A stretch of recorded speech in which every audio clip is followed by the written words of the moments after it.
support. Thank you. That was what I was going to ask for. So welcome everybody. I'm going to start off with just introducing myself and kind of the reason you're here before I hand it off to introduce the amazing panelists that we have speaking for us today. So my name is Erica Waterford. I am the VP of Education and Employment Programs here at First Place for Youth. Next slide. And so a little bit about who First Place for Youth is in terms of, we're hosting this webinar, but we hope it's going to be really relatable to all of you guys in your different seats. So First Place for Youth is an education employment program that has housing and supportive service as the core foundation. And so we build upon relationships with young people, provide safe and stable housing throughout the community, intensive case management, education and employment services, and healthy living skills. We support 18 to 24-year-old current and former foster youth, and we are a nationally recognized model that is across 6 different counties in California, as well as 4 other states. One of the things that I really hope that everyone can take away from today is while First Place for Youth supports transition age foster youth, when you look at who that is that we serve, it is predominantly BIPOC individuals. At entry, it has a lot of same risk factors as other populations of individuals I see on this call today too. So 50% are just as involved at intake, 68% experience housing instability at intake, and 23% have children of their own too, and so are families. And so next slide. Why we are here today. Really looking at most of us as service providers, we are really committed to supporting young people to get into the workforce and into the school systems. So one thing that has really come up, I've been with the agency for about 13 to 15 years, I lost count. And one of the biggest things is we are committed to enrolling young people into school. We have a lot of contracts and a lot of outcomes that we track in terms of getting young people jobs. And for those on the call today who live in California in particular, we see that over these last couple of years, there has been a significant cost of living increase. Not only that, but we have the highest inflation rates in 40 years. So those outcomes that we committed to in terms of let's enroll young people, let's get them employed are not enough. And looking at, we have to support these transition age young people to access living wage opportunities in order for them to thrive in their communities in which they live. Not only that, but education and training are key pathways to higher wages. So what we're going to be doing is First Place for Youth is going to be hosting a series of webinars. You all are joining this first one today, which is really focusing on post-secondary ed coaching. Next slide. So one of the things that we've identified is internally at First Place for Youth, we are a data-driven agency and data-guided agency in terms of we want to understand what's working. We want to understand how are we doing, where do we need to do better by our young people. And so one thing that we found is that there's a significant problem. 88% of young people enroll into post-secondary ed. Of that 88%, 11 are completing. So I want to kind of leave that number up because I hope that hits home for a lot of people. We need to do better by our young people. This progression and completion rates, they are not high enough. So what this is really showing us is that foster youth, foster transition age youth in particular, are being encouraged and supported to enroll in post-secondary ed at significantly high rates. CalPass Plus did a study as well that you can see there on the bottom, where they were enrolled at higher rates than their like peers, but progressing to the next term and completing was 50% lower. So we're starting to see that there is a problem. It's not just about can we get them into school, but what do we need to do and commit to in order to make sure they are progressing, succeeding, and completing. Next slide. Great, so today, this is why we're all here, hopefully. So what we're gonna be going over today is we're gonna hear what are some of the greatest barriers that transition age youth have reported facing.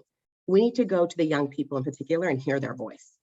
You know, we can make our hypothesis, we can say, here's what we're seeing, and we have a young person, an amazing young person on our panelists today to hear what has their experience been, as well as we've surveyed young people to understand better.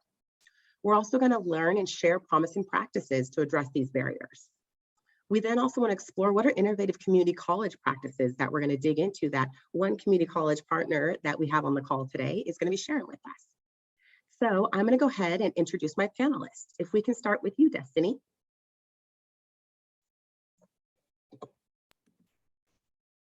Hi, good afternoon or morning. Good afternoon and morning, everyone. My name is Destiny Galindo. I am in my second year at East Los Angeles College.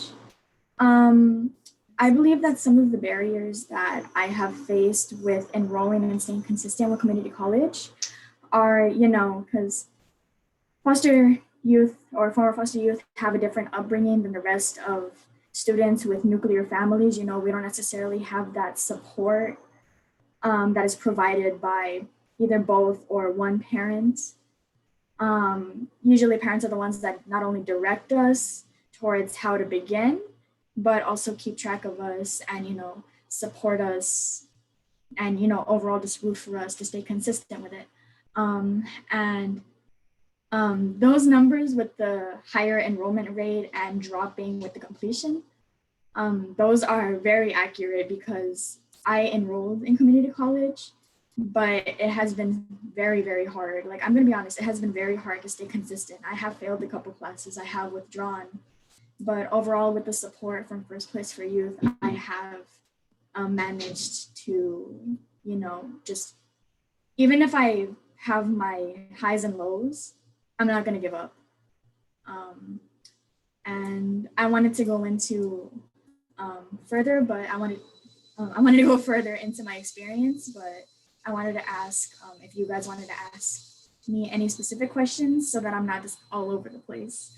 So yeah. And Destiny, can we even share too? So where do you currently go to college, and why are you in education? What is your goal with education? So I currently attend college at East Los Angeles College in Monterey Park. And my main goal of education is social work. But right now, since East Los Angeles College doesn't have that major, I am currently working towards my AA in psychology. Then I am going to transfer to Cal State LA to get my bachelor's in social work. So those are my goals at the moment. Great. I was going to do some snaps. That sounds awesome. I'm going to go ahead, and before we jump into some more questions for you, Destiny, I'm going to hand it off to Stephanie to introduce yourself. Hello, everyone. So I'm Stephanie Garcia. I am the Regional Education Employment Manager here at First Place for Youth. I've been with the organization about 5 years. And this issue is important to me because I truly believe that education is the passport to the future. It leads to not only family sustaining wages, but that then equals stability, safe housing, all of the buckets that we really need to be addressing with not just our young people, but just vulnerable populations across the nation. Thank you, Stephanie. And now I'm going to hand it off to introduce our amazing community college representatives on the call. Good morning, everybody. My name is Maniphone Dickerson. I am the Dean for Business and Workforce at Evergreen Valley College here at San Jose in Silicon Valley. Why this is important to me, or why I'm passionate about it, is that education has always been a frame of social justice issue, not just within education, but the workforce development for education, because that is the foundational key that can betterment of basic needs or needs necessity. It sort of is the root of answering the social justice involvement. So that's why it's important to me that for our youth, that we really keep the frame of education, but workforce education, because it's always been a social justice issue in terms of who gets in and who gets completed and who gets the right to earn money and higher wages. So that's why it's important for me to be here today. Thank you. Good morning. My name is Maricela Martinez, and I am the Career Technology Counselor at Evergreen Valley College. And career technology has been a passion of mine for the last 10 years. I was one of the first counselors at our sister college, San Jose City College, where a counselor was dedicated just for the CTE programs. And that's really, really important because I found that we took a case management approach to the whole counseling. But this is really important to me to be here today because I feel passionate about education, and I think education is the key to empowering our youth to be successful in whatever career that you choose. And I think having the counseling piece embedded, we create really good relationships with students. But as counselor for the last 30 years, I really believe that education opens up many, many opportunities for our youth. And it's key. It's key that we educate our youth because they are our future within our communities. And they're the ones that are going to make a difference in our communities and country and state. Anyway, thank you. Thank you all. And just to add to that, very similar to your response, Manifold, I think too, for me, education is something you can't take away from people. So when you provide education, when you provide training, regardless of the ups and downs of the economy, regardless of, mental health, regardless of abilities and disabilities, you can't take education and training away from people. So for me, it's critical because it is the route to higher wages. And it's something that once you get that, that is such an accomplishment for individuals to have for their lifetime. So thank you all so much for being here. We're going to go through some questions that we hope that the group can really take away some learnings from. Our first question we're really going to lean into is, what are the largest barriers that transition age youth face? And so I'm going to give this question to you first, Destiny, and you touched on this a little bit, but you mentioned there was some times when you were struggling. And so what were some of those barriers that got in your way from you being successful in those times? As I mentioned earlier, I'm sorry if I had jumped into that too quick earlier. I guess I'm just a little excited. But yeah, some of the barriers that have come between me and not only, starting my education and post-secondary education, but continuing and staying consistent with it is, like I said, the lack of guidance and support from not necessarily family, but a parental figure, or parental figures plural. Yeah, that's just something that a lot of foster or former foster youth lack. They either have one or none parents. They either have one or neither of their parents there to necessarily guide them, and not only guide but support them along the way. And First Place for Youth has done a lot. They've somewhat taken that place in supporting me with not only starting my post-secondary education, but staying consistent with it. The only thing that I would say that they could do better is, I'd say, maybe checking in every week, because when I started struggling, I was scared to come forward to my YA or my EE and let them know, like, hey, I was struggling. Not necessarily because I feared, negative consequences, but mainly because I was slightly ashamed and just nervous overall of disappointing them. I guess that's also another negative when it comes to them replacing parental figures and that guidance. It's just like the overall fear of disappointing or not living up to expectations. So yeah, I would say the main barrier would be just the lack of guidance. And then where we do receive guidance from First Place for Youth, it needs to be more consistent, and the consistency isn't the only factor in that. I believe the YA and EE also have to form that connection with the youth so that they do not fear, being not judged, but it's just an irrational fear for me. I always fear that I'm going to be judged or looked down upon, but no, they're there to help. That's the main thing. They're the support. We should not be afraid to go to them when we are struggling, because they are the ones that are supposed to help us through that and help us come up with solutions to move forward, or make it up that hill and keep moving forward. Sorry if I'm a little repetitive. No, thank you, Destiny, for that. And thank you for the vulnerability, because that's a hard thing to name when, how do I not have fear to go name that I want help and ask for that help too? So I greatly appreciate you opening up and sharing those learnings, as well as your authenticity with it, because this webinar is for all of us to hear. Destiny is not the only young person's voice, right? And she is such an important and significant young person's voice. So how do we hear and learn from the young people like Destiny who are telling us, here's what I need from you guys in order to succeed. Here's what the barriers are that I am facing. So thank you, Destiny. I'm going to ask my next question to Stephanie. And so Stephanie, you have worked in both direct service, working with young people as an education employment specialist, and now as a manager over a couple of counties. What have you heard and seen from young people are some of their largest barriers to succeed in post-secondary? Thank you, Erica. Yes, and it actually aligns very much with Destiny has shared. So some of the trends that I've seen over my course here, not just at First Place, but all my work that I've been doing in post-secondary education with my clients, is the first one is lack of guidance. A lot of our young people really choose community college because they think that's the only pathway for them. When we surveyed young people and asked them, why are you going to school? Does this align with your goals? A lot of them actually didn't know why they were going to school. Some of the responses that we heard are, my social worker told me I had to in order to access my benefits as a foster youth, or I thought this was the only pathway I could take. So lack of guidance in them being able to make informed decisions for themselves. Do they know what other options are available out there for them? Especially for this population, it's so critical for them to be able to get all the information so that they can make the best informed decision for themselves. Which leads to my other, trend that I've noticed is exposure to limited options. A lot of them after high school really think that the next pathway is just, traditional pathways. Whether it's getting an AA, a BA, or going straight to a 4-year, when the reality, there's so many amazing career technical education programs at the local community college level. There's apprenticeships, there's other vocational training programs. There's not a one size fits all. And a lot of too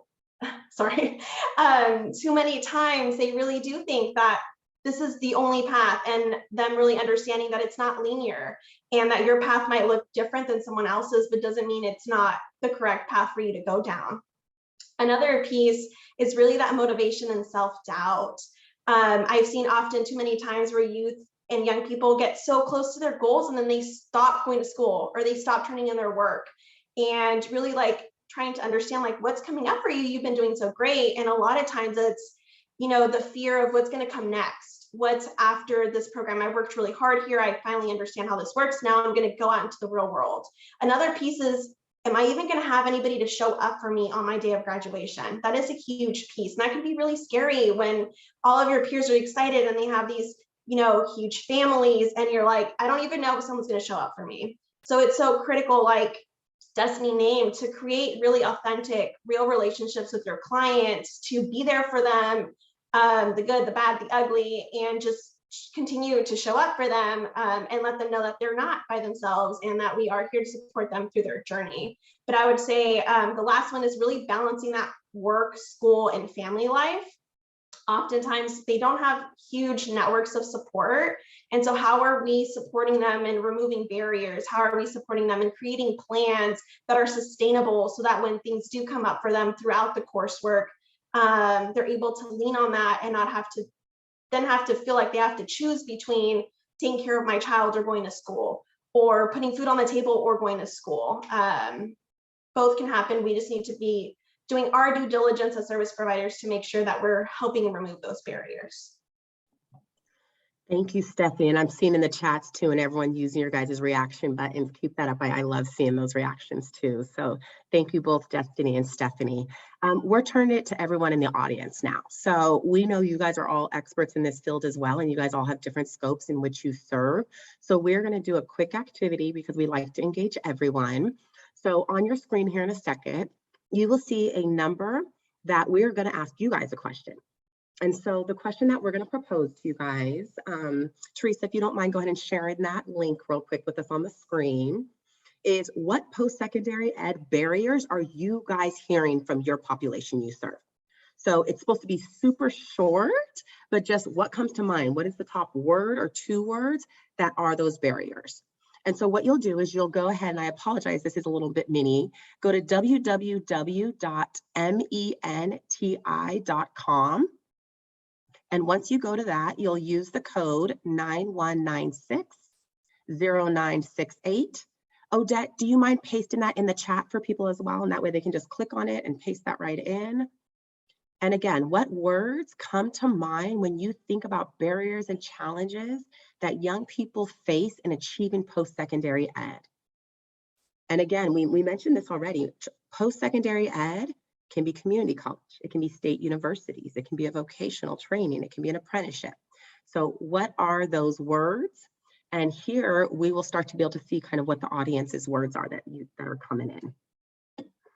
Thank you, Odette. So it's pasted in the chat now, so you should be able to go ahead and, oh, you can't click directly on it, sorry about that, but you can go ahead and type that in. And then on the site, go ahead and put your word to 2 words. And you can enter a couple if you'd like as well.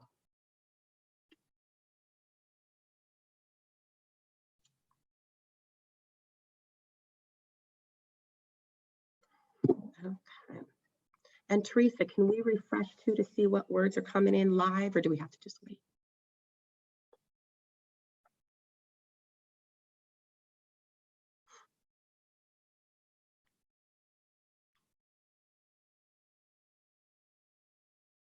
Okay. And so again, you guys can enter, I think up to 3 I see on here, and then we'll start to see everyone's words.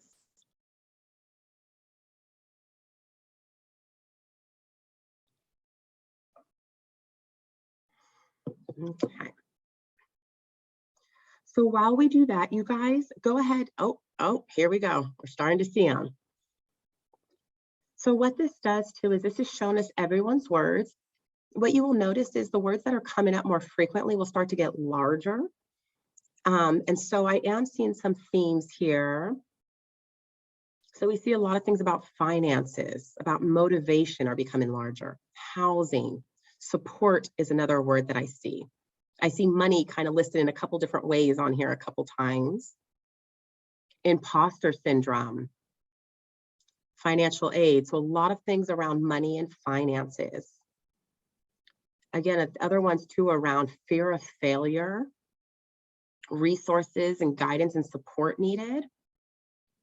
So if you guys can, keep filling those in for us. We're going to show it again at the end, because we have a challenge for you guys at the end based on what themes we are seeing. So we will absolutely come back to this activity. So now that we talked about what are some of these barriers, right? We got to hear from Destiny firsthand as a young person and college student. We got to hear from Stephanie in terms of what she's seeing and what we have heard from First Place for Youth, who were surveyed across California over the last 3 to 5 years, I believe it was, in terms of what are the themes and what are we hearing from the young people directly. So now what are we doing to address those? And so I'm really excited now. We're going to be talking with Stephanie from First Place for Youth and Evergreen College, which is one of our amazing partners out there, in terms of what are some of the things we are doing to address these barriers and these problems. So Teresa, if it's okay, if I can re-highlight Stephanie and Manifold and Maricela, please, that'd be great. Stephanie, I'm going to start with you. So I know at First Place for Youth, you guys have integrated some new practices to really lean in and address this area. Can you share with us, what is it that First Place for Youth is doing to assure that you're supporting young people's progression and success? Yeah, so one of the main things that we really implemented when we started noticing the trend of higher rates of enrollment and higher rates of dropout is creating a very intentional, proactive post-secondary education coaching guide that all of our staff do with all of our young people, regardless of their college or post-secondary ed enrollment. So every young person that moves into our program receives these services, even if they're moving in already enrolled in some kind of post-secondary education. What we really look to address with this intentional, proactive post-secondary ed coaching is exploring all of the post-secondary ed options with our young people. So like I mentioned before, a lot of times they think there's only one size fits all, and that's not true. So how are we as staff researching, doing site visits? Because one thing is looking at something online, and another thing is like being in person and getting to really visualize yourself there, getting to see the space, increasing and understanding what each program offers, what are the benefits, how long are they, what does it lead to, and how much does it cost? A lot of, there's financial aid available, but oftentimes our young people don't understand how that works or how much they are, awarded each year, how can they maintain it? So those are some things that we do at the very beginning, is how are we exploring all those options? How are we providing that exposure to our youth, and how are we providing them all that information so that, again, they can make informed decisions for themselves? The second piece is, do they know their why? Why are you going to school? Why is this your end goal? Why are you interested in this pathway? Do you even have a pathway identified that you want to pursue? Oftentimes, our young people were just going for general ed. General ed, as you all know, is a mixture of random classes. When you're going to school, it's hard to be why am I going to school? How is this relevant to what I want to do at the end? So really knowing what is your major, why are you going, how can you tie that together?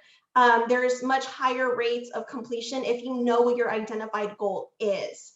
And oftentimes you don't need to take several of those classes. If you don't know what your goal is, you can really have specific classes and making sure that you're not taking classes that aren't actually going to lead towards your identified goal.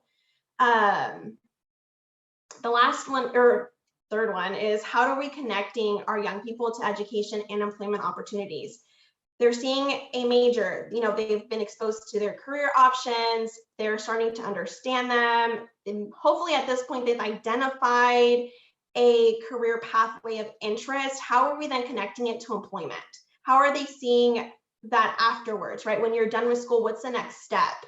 That's important as well. How can we set them up for shadows, informational shadowing? There's a lot of times where young people go to school and they're like, I really want to be a nurse. And they get halfway through their program and they realize, I hate blood, I hate germs. That is not what I want to do. So we want to be intentional, proactive. How are we addressing all those things before our young people enroll and devote so much time to something that might not be a good fit for them? So again, it always ties back to making informed decisions and what's the best fit for our young people, learning styles, and also like career-wise. And then how are we helping them select and connect to these programs?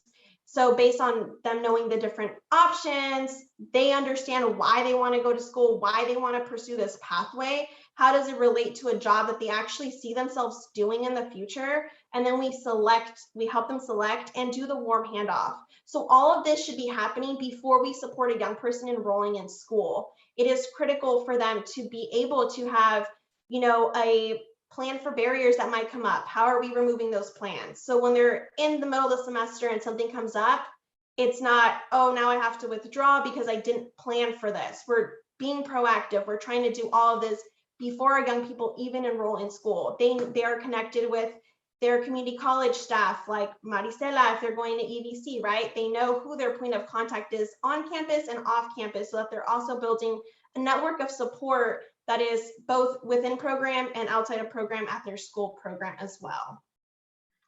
Thank you, Stephanie, for touching on that. One thing really hit home for me in the beginning is when you talked about what are their options. And when we surveyed the young people that First Place for Youth supports, we identified they only really knew about 3 fields coming in predominantly, and that was the healthcare, the social service, and law enforcement. Because when you don't have exposure to all these different atmospheres, you don't know what a job looks like in green tech. You might not know what an IT field is if I've only lived in a certain region. I didn't know about other ones outside of these regions. So that exposure to here's different opportunities and what a job might look like really, really hit for me as well. So you mentioned that you guys are incorporating the post-secondary coaching. What are you guys seeing? What are some early learnings that you're seeing from this? Yeah, so some of the early learnings that we've been seeing is that young people who have been receiving these interventions are twice as likely to complete a semester in post-secondary education and or complete a lower level certification, which is huge. We want to see our young people make progress. We want to see them have completions.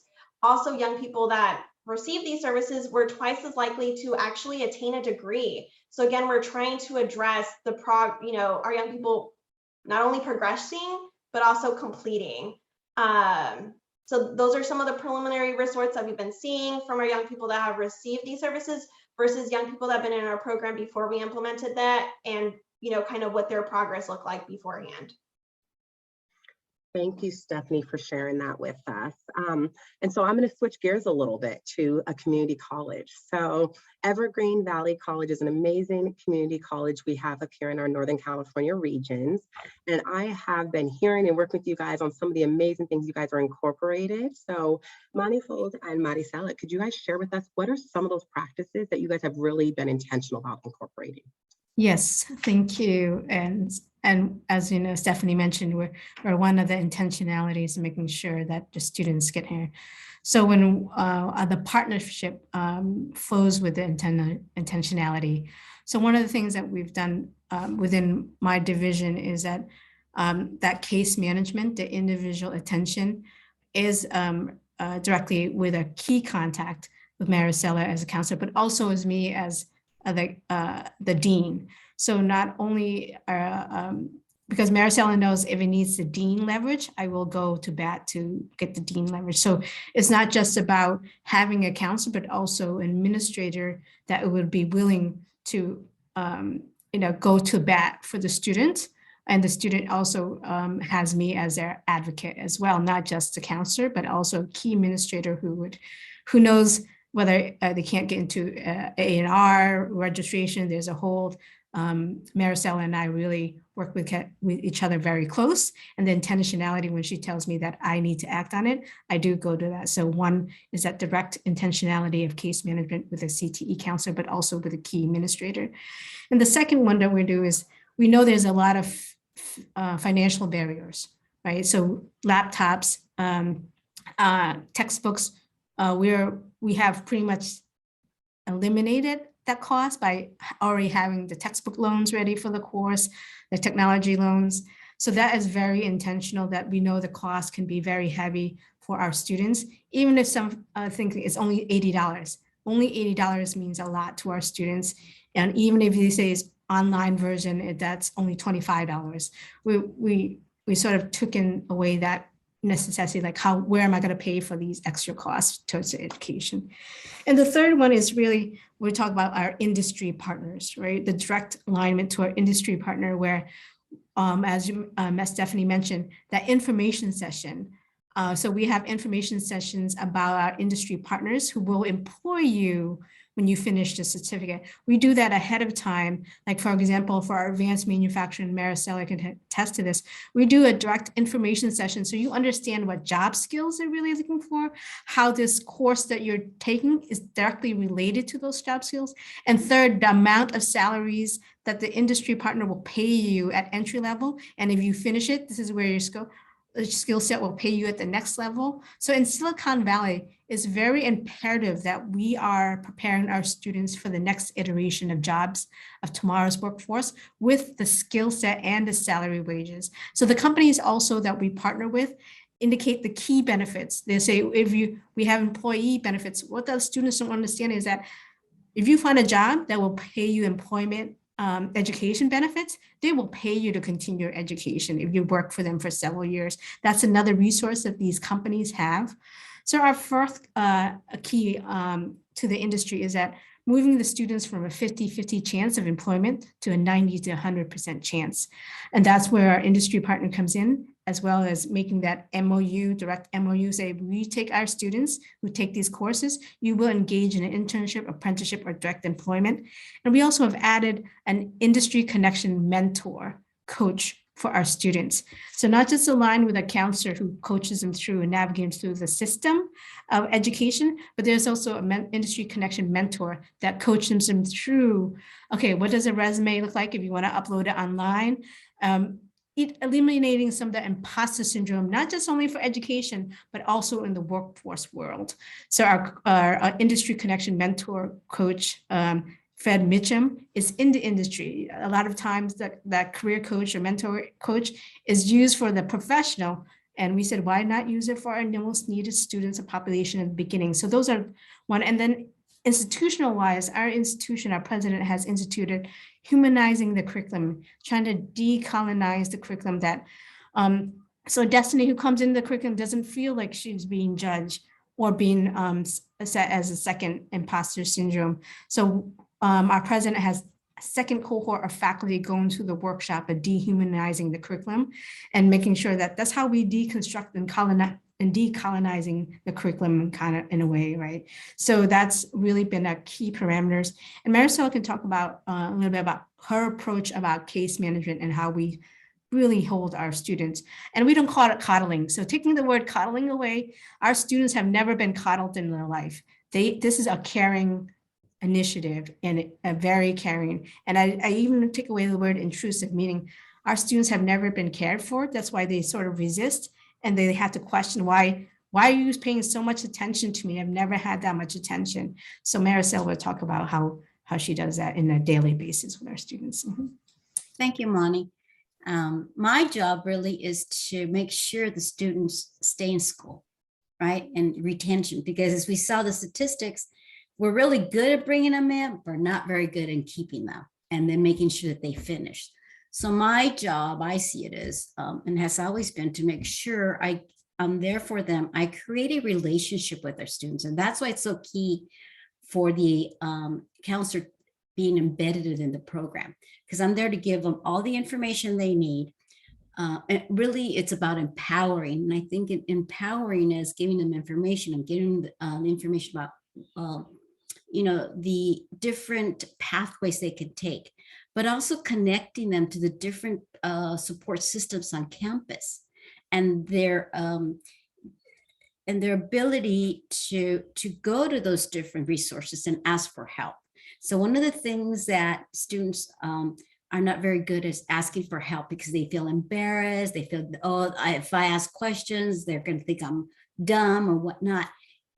And I take all that away.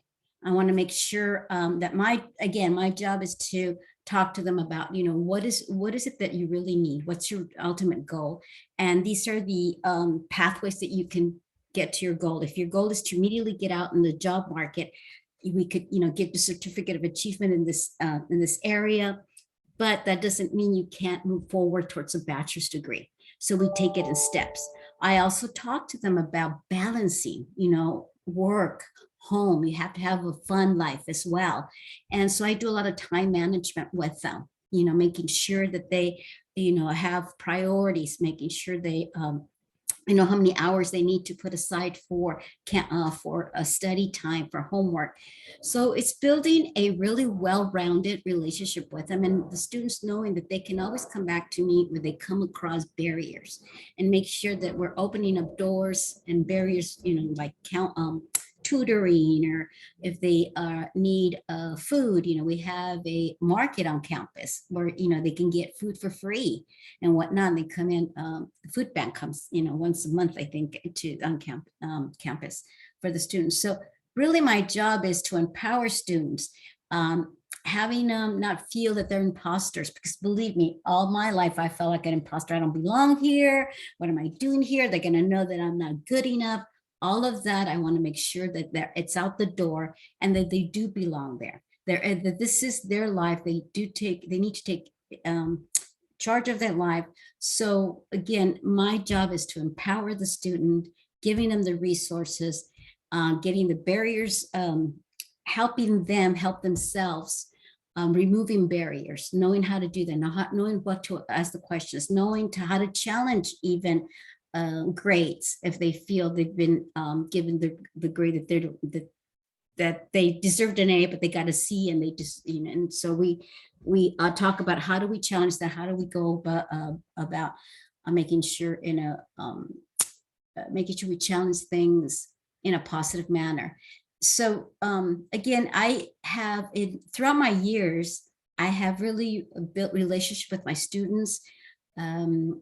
Seeing them be, getting a certificate in cosmetology and then coming back for a bachelor's in business. So it's really, education is about giving them the tools so they can empower themselves and know how to navigate the educational system and take all the fear away. Right. And I think Maricela underscores that she becomes the extended family. Yes. Like when you talk about who's going to show up for a graduation, having a counselor embedded, she comes for their graduation. Like, I mean, she underscores the value of what a counselor can do for our students, our first place students, as the extended family that they have. So they call Miss Maricela, Miss Martinez. Miss Martinez is there all the time. But, it's, I just really feel that I was trained to look at the student holistically, and it's just not about you being a student. You have a personal life. You have kids. You have childcare to deal with. So always having a point person to go to and somebody you can share, what's going on without no judgment is really, really key. And having that counselor embedded in whatever program it is, or it's a division, and knowing that the students can go to someone and just sit down there and just let, because they're having a bad day, and just let them sit there and think about, how their day works. That's the best thing that you can do for a student.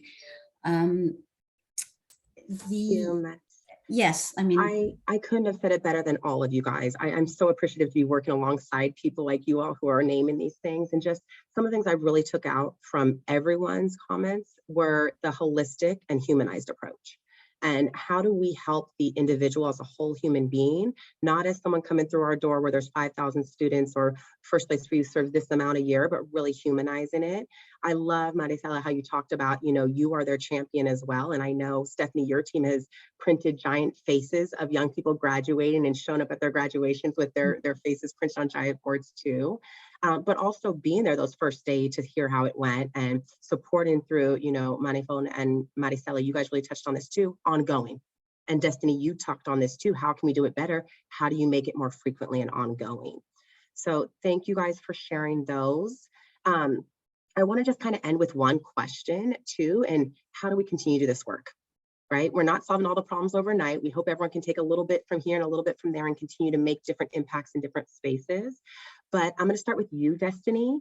You have succeeded in classes, right? You're starting to improve. You're starting to become that student that, you're really trying to reach towards, to reach your end goal. What has helped you to succeed? Can you hear me? Just double checking. Okay. So what I would say, despite saying that, because like earlier when I said, what First Place can do better on, it doesn't mean that they're not doing a good job at all. They're doing an amazing job. And it's like Maricela said that, you need someone there with you from start and to get you all the way through the finish and be there for the finish. mm-hmm. As someone who's had like multiple workers and multiple ILP and different First Place workers and such, it's kind of different to go, it's kind of like hard to go that transition when someone introduces you and then they introduce someone else to help you along the rest of the way, because it's kind of like, you want someone, the one who started you off, to be there with you until the end. But one thing that has really helped me stay consistent with my schooling is the support from First Place for Youth. Like, every time they check in, whether I am scared to be honest about my struggles, they always make me feel safe, and they always, regardless, they always just, at the end of every meeting, they always say, you're doing amazing, no matter even if I am doing good or if I am not doing the best that I could be. They always still remind me that I am only human, but for a human, that I'm doing pretty good, that I have taken the steps that others were either too scared to, or they didn't have the support to. But yeah, I'd just say overall, just what has kept me in school is not only the support of First Place for Youth, but also their support in, as you guys said earlier, recognizing that I am a human, and not only that they're not only not that they're forcing me to stay in school, but they're encouraging me to go the path that is best for me, because like you said, we all have options. It's not only one option that we could do. Like, for example, just because we're going to community college doesn't mean that we only have one option. We could either be a full-time student or we could be a part-time. When we first joined, college, when I first joined college in the fall semester of 2020, I was told, if you are a full-time student, you get more benefits, you'll get through it faster, you'll get to your goal faster. And though those are particularly true, I'm not sure that was the right goal or the right path for me, because very quickly I got overwhelmed with all of the classes I had to take. And especially this past semester, spring 2021, I started working. And I was getting really overwhelmed because, as I believe you or Maricela said earlier, it's really hard to balance, all the aspects in your life, school, work, personal. social, not to mention sleep. So yeah, it's just really hard to balance all of those things out.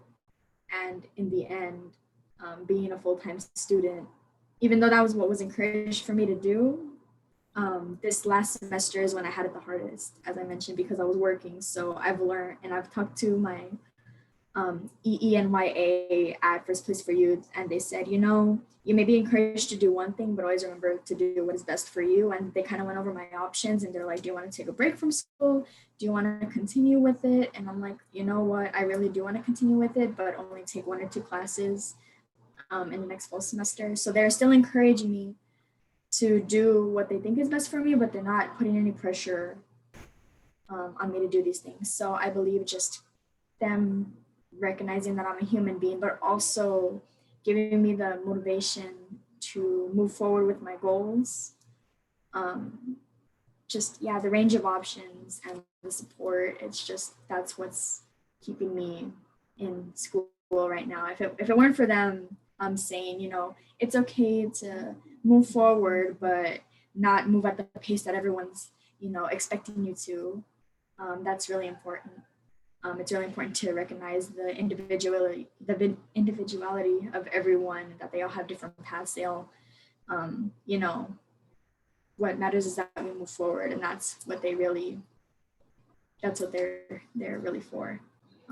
So yeah. Destiny, I don't know if you can see the chats. You're getting a lot of love for your authenticity, for just your sharing. So thank you very much. And I will hand it off to the others. We will allow for a couple minutes at the end for questions, but we'll also answer questions through email later on as well. So if you chatted questions, we'll make sure they get answered too. But for the rest of the panelists, what are you guys going to continue to do to try to keep this at the forefront as an issue moving forward? Yeah, so for us, and you know, this is it has to be a love for the passion and the work for our youth. So you have to be intentional. So we will continue being intentional. We continue doing our embedded, but also we continue to be intentional with our industry partner, having direct saying that once a student completes our courses, you will hire them as an intern, apprentice, or direct hire. We really need to continue that connection. And then for our students, having that direct one-on-one, like literally having our own embedded counselor, our students do not have to wait for an appointment with general counseling. They can access Maricela, and I have another counselor too at all times. So they do not, so it's a different stream of direct of student contact, right? So when we talk about intentionality, it's the high impact asset management for our students. So we will continue to do that, continue with our career coach, our counselor, our industry connection information sessions, but humanizing the curriculum at the faculty level is also a continuous work, because the faculty is also in the front line with our students. So as a dean, I get a lot of, you know, Maricela, there's a different perspective of how a student should succeed in their class, right? So I have conversations often with my faculties of what's their definition and what's the student's definition first, right? Whose career are we putting first, yours or the students? So it's a lot of that direct conversation. So we will be continuing doing that. And there's areas for improvement. Don't get me wrong, there's areas for improvement in our 2-year institutions. Not only are we saying that we're accessible, what are we doing to keep the completion and supporting the students and every road path that they decide to veer or not veer or accept, right? We have to be able to change our policies to accept that. And a lot of us in our 2-year institutions, we're regulated to policies. And a lot of times I have a conversation about what's that asset management for the students policy on that side. Is it right for me to, if you're on early alert, and is it right for me to give them now a 3rd time dismissal without really talking to the student who happens to be like Destiny?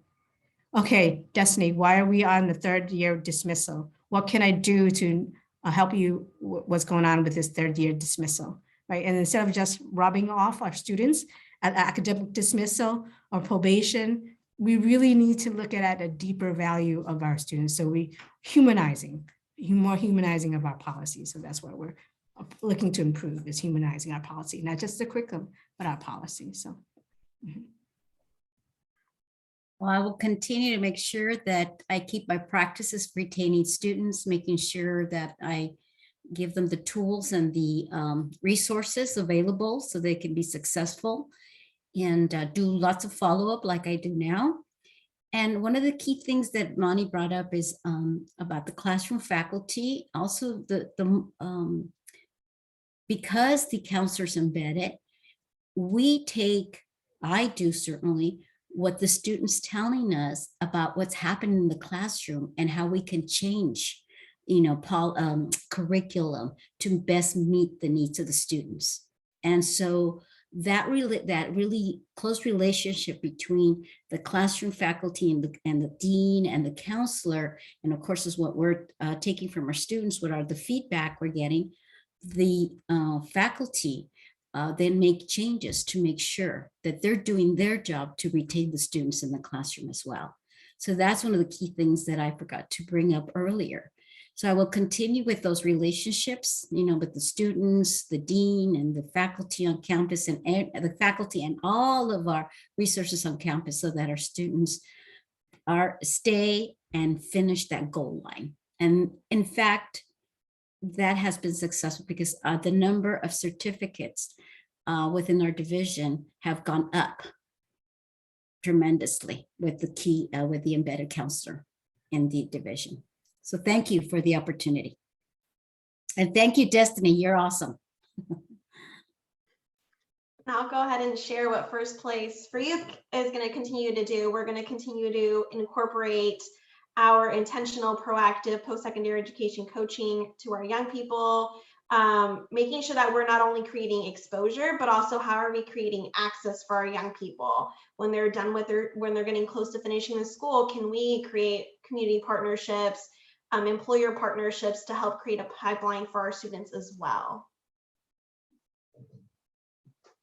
Thank you all. So we have about 6 minutes left. And first and foremost, I just want to thank, everyone who did attend it. I know some people are going to be getting ready to jump into other meetings here. And thank you so much for each of our panelists. I'm super excited to get to work with each and every one of you guys. Destiny, you are amazing. I hope you see all the chats just encouraging you and highlighting, how awesome you're doing. And so one of the questions that did come up was, there was a question around First Place for Youth and what our ratios are of individuals who are in vocational training versus traditional post-secondary ed community college or state universities. And so one thing is, that's a very great question leading to our next webinar. So our next webinar is really going to highlight and focus too on, we are trying to diversify pathways for young people to reach living wage as well, which we are implementing apprenticeships and pre-apprenticeships. And what do those look like for young people? So within that, we are currently monitoring and looking what our numbers are in terms of who is doing which track. So we will have those numbers during our next webinar. As of right now, we still have more in traditional post-secondary ed tracks, because as Stephanie mentioned, our really big focus right now is who are those critical partnerships in the community that we are establishing and finishing MOUs with, that we are building direct access for our young people. And we want to make sure that they're high, good partnerships that our young people voice are positive experiences for them, and that we see they are placed with good employers in the communities as well. And then can I just add real quick, Erica, that just want to make sure that vocational or academic, they're all academic. So let's make sure our students understand that. Destiny understands whether she decides to do a pathway CNA or sociology, they're all academic. It's just getting it. And then the term vocational, just let you know, it continues to have a negative derogatory term of less than. So we've been moving the needle and saying it's career pathways. They're all career pathways. It just depends if you decide to do a 2-year, then go to a workforce, or 4 years, then go to a workforce. It's really extending your time to go into the workforce. So I want to say that, that MOU partnership with 2 years institutions or post-secondary institution is very key to get our students successfully to the workforce, right? Whether you go to a 4-year institution to study 4 years to be a sociologist, you're going to a workforce. Whether you take 2 years or certificate, you're going to a workforce. We're all going to a career. So I just want to add a caveat that we do need to change the term from vocational to more of a career, because the students in the counseling world, where some people don't know that they still looks at as secondary citizens when you say vocational, when we're saying our students are successful either pathway we decide. So I just want to put it out there. So encourage our colleagues to use more asset-based terminologies. Yeah. I love that. Thank you so much for highlighting that. And so, you know, exactly to that point too, you guys, thank you. I know we're right at time here. We have about 3 minutes left, but that's a huge thing too. When we talk about that exposure, it's what are the pathways that are going to get you to living wage opportunities? And those are through training, those are through educational opportunities. And how do we destigmatize some of those and allow individuals to also know what those options are?